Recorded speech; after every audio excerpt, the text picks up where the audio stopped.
Hello buddy, welcome back to the channel. I'm gonna do a quick overview of the Chris Reeve Umnumzaan. It's not really gonna be a straightforward review or a normal review because this is a well-known knife. This is a well-known obviously company. Most people, if not pretty much everybody, knows about Chris Reeve to some degree. I mean, he is basically the godfather of frame locks, or most folding knives in general. At least modern day folders. So this is a particular newer model. The last year, it's about a year old. I've had it for about 4 months, so I got this off the secondary market at a reasonable price. But yeah, this is a S45 VN model, and the pivot is also obviously different than the previous model. Some people love that, some people hate it. I'm different. I really don't care, to be honest. It is what it is. As long as it's functional, works, it doesn't have an issue, I'm okay with it. Also, we have the ceramic lock bar insert instead of your normal insert. Unique, different, little tiny innovation from the last model, tiny bit. Little changes here and there. I actually took out the lanyard hole loop and just put in a backspacer just because I don't care for lanyards. I really do not. So this is honestly, does this knife fit in today's knife community? What the knife community is asking for. That's kind of what I'm going into in this review, whether that's true or not, and why you would actually prefer this over your other folders that the community does actually, and the marketing community actually does push. But two things I'm gonna do first. First, I'm just gonna do some quick size comparisons. Here's an XM18, 3.5 inch. These are very similar sized. The Umnumzaan is actually a little bit larger in blade length and about the same in handle length. We're actually going to do it against another Chris Reeve that I already reviewed. Obviously, you can tell there's a big difference. This is on the large version of Chris Reeve knives. This is on the small side, so you can kind of get the range that they offer. This is definitely a gentleman's carry. That review is already up on my YouTube if you do want to check that one out. Also, let's look at the 940. There we go. And let's see, what's another good one to do? Let's do this guy. The Strider S&G, just so you can get a bearing on that. Overall, very similar. The Umnumzaan is slightly longer blade, slightly shorter handle. Same as the, this is about the same size as the XM18 3.5 inch. So if you are curious, is there anything else really? Just for kicks and giggles here, let's just do the Shirgorov Neon Zero Frag here. Kind of get a good. Now what's interesting is these two knives are of similar quality. But there's a few things that are different about them. The action. This is definitely a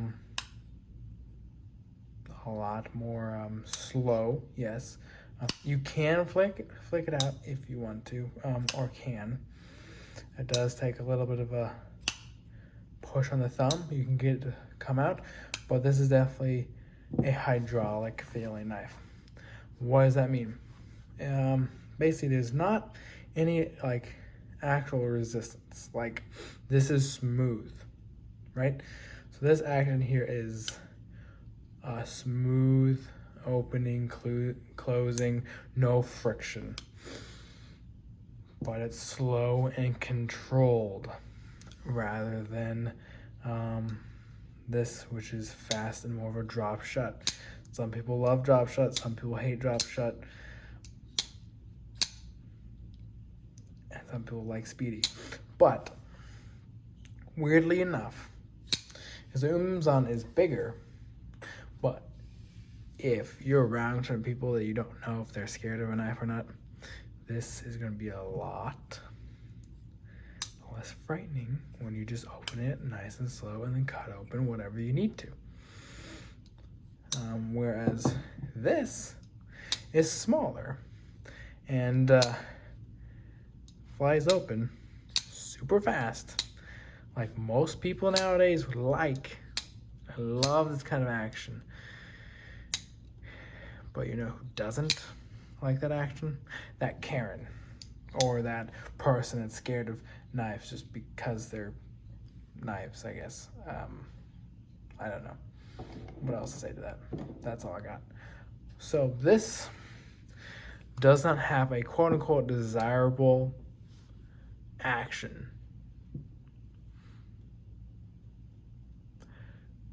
but it's also a high-quality action. So that's the reality of it. Is this still a staple in the knife community? Does it still set the bar and hold the bar? And that's a good question in the knife community now. It's like, does it really hold up to everything else that's coming out?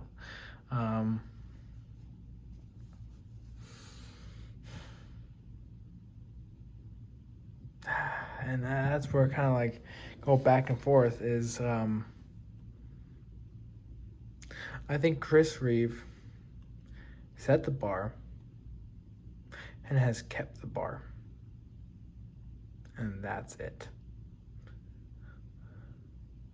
Like with a quality knife that'll last you a lifetime, what that looks like, that's this 100%.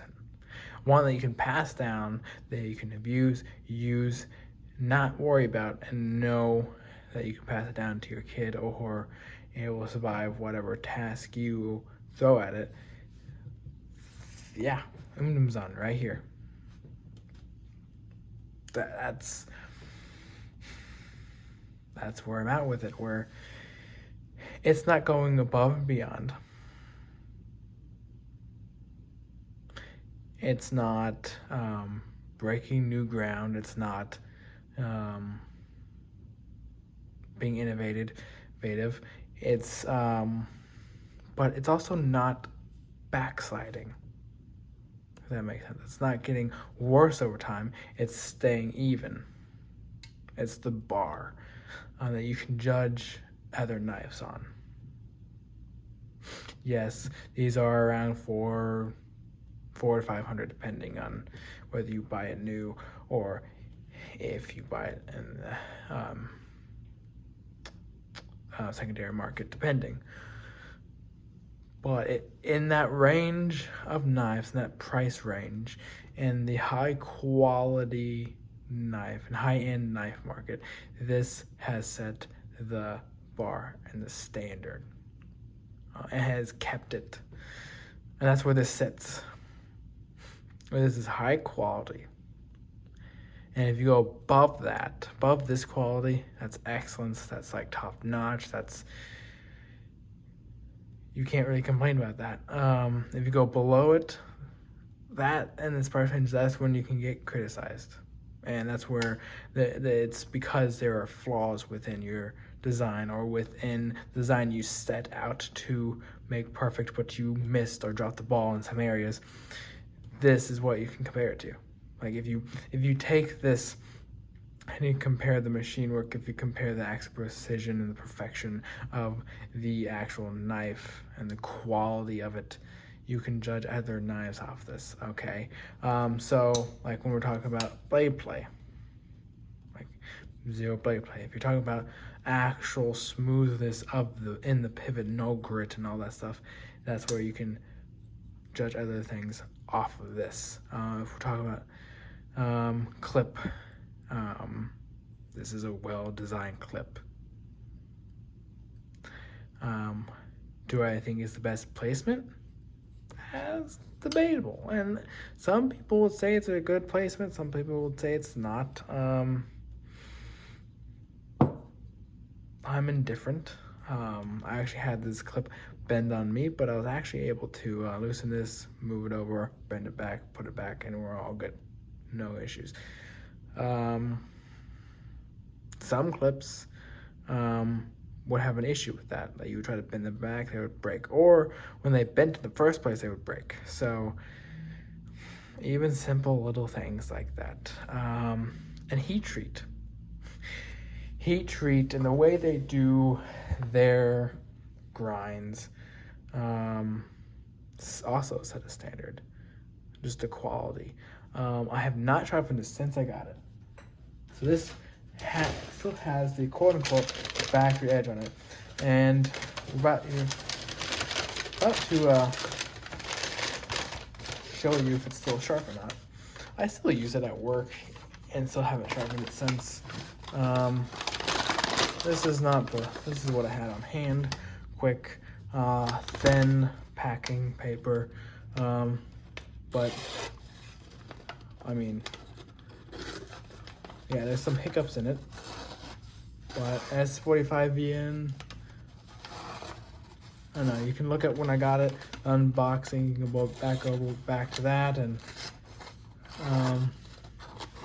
I've had this for four months,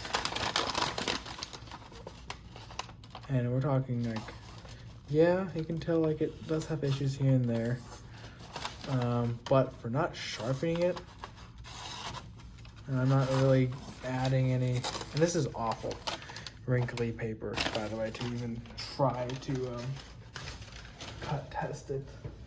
Let's see, do I have anything else? I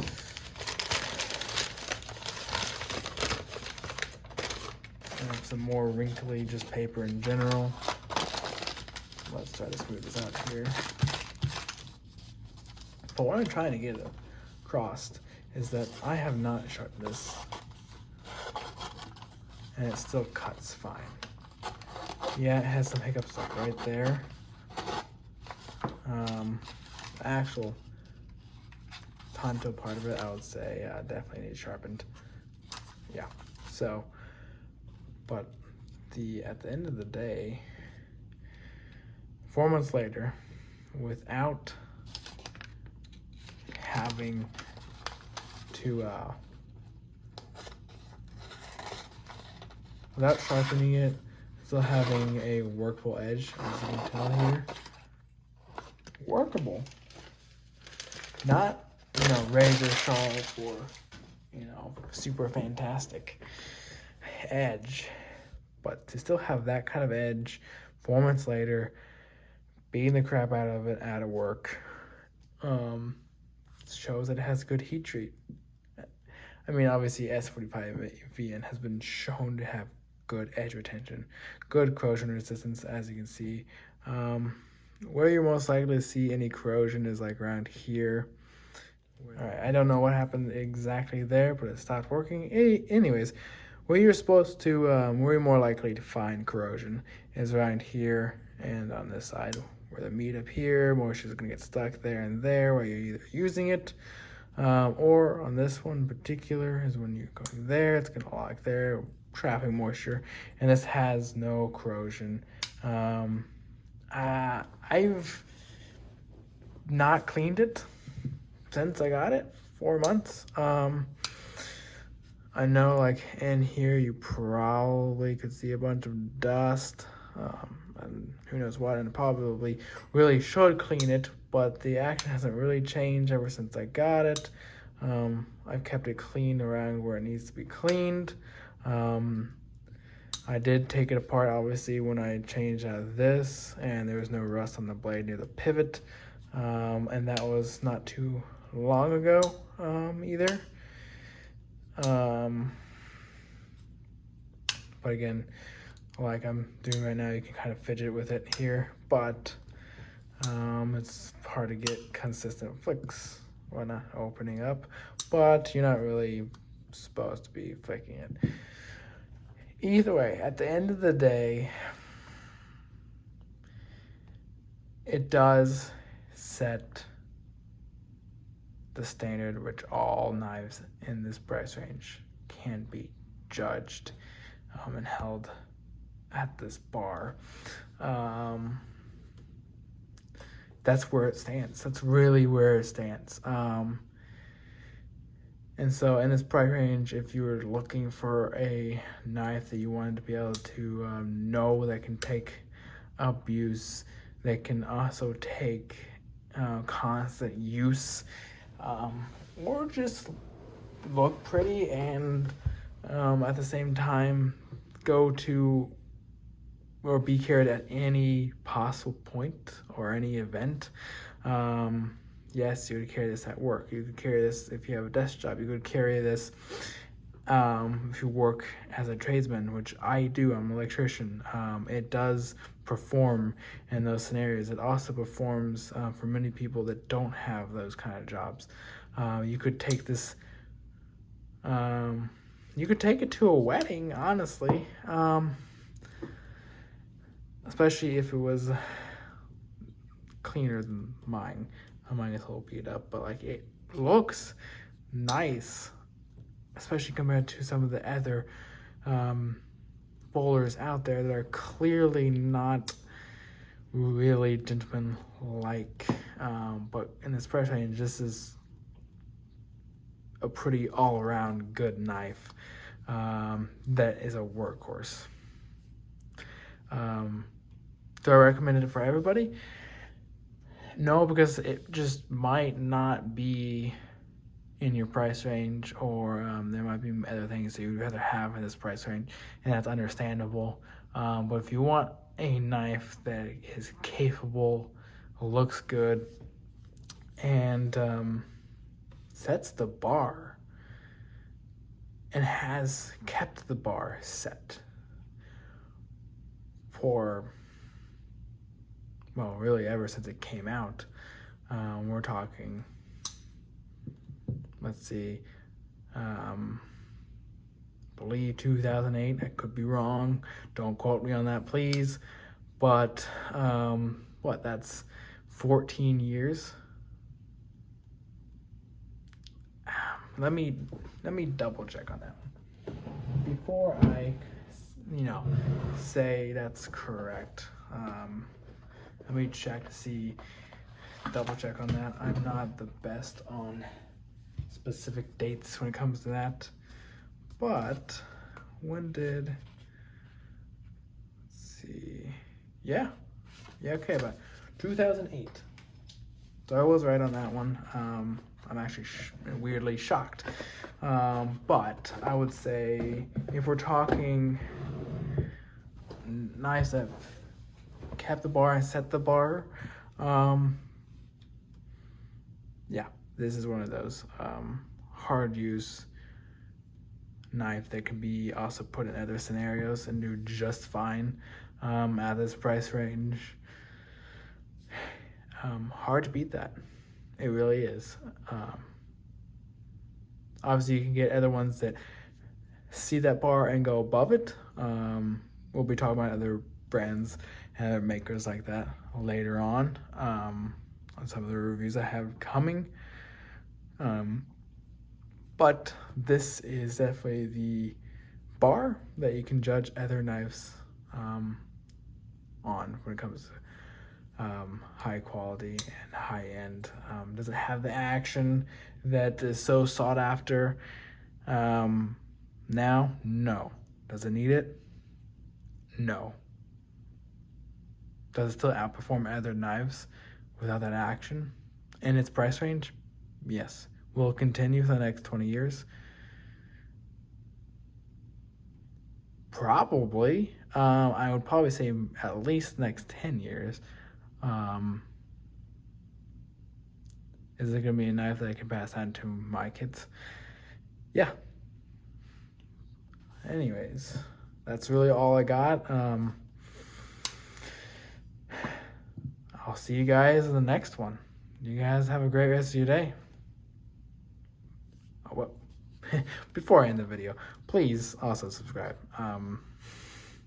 Almost forgot. Please subscribe. Please like the Facebook page. Please follow Instagram.